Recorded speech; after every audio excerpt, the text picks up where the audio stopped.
Hey, it's Alexis. Today's quote comes from Turning Pro by Stephen Pressfield, page 64. It's a short one. The payoff of living in the past or the future is that you never have to do your work in the present. Oof. Ouch, right? Ouch. I'm that person.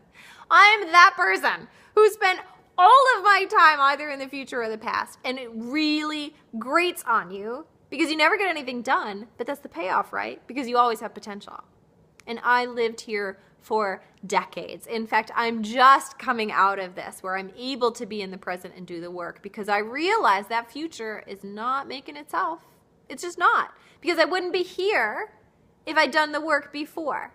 So instead of thinking about how miserable your past was and all the reasons that your past is blocking you from being able to move forward or harming you or stopping you or putting you at a disadvantage, let go of the past. Like literally let it go. It doesn't exist anymore. It's just a memory. It's something that absolutely gave the foundation to where you are, but that doesn't influence how you lay the next step.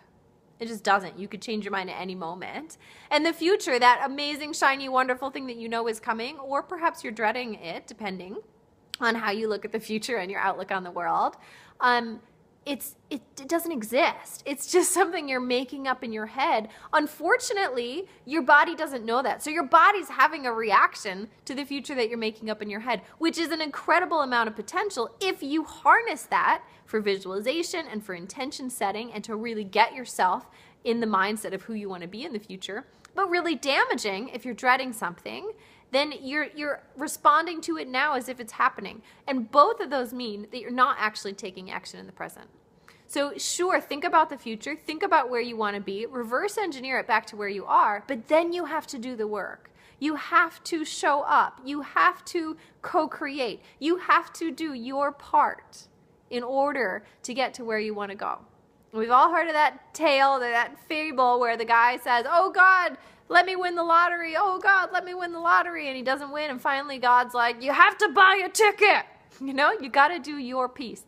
So come right here in the present, accept where you are. There's no shame in it. There's just no shame. The shame is a figment of our imaginations. It's just a feeling we bring in to hold ourselves back.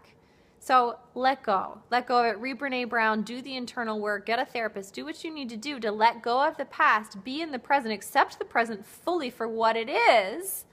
And then build the future you want by taking action today. Leave me a comment below. Tell us, how are you going to take action right now? What's the thing that you know is the biggest action you can take to make an impact right now in the present on who and how you want to be in the world? One thing. One thing. We're not holding you to doing it. We just want you to identify it because that's bringing you right back here, and then maybe you'll be inspired to do it. Leave me a comment in the below.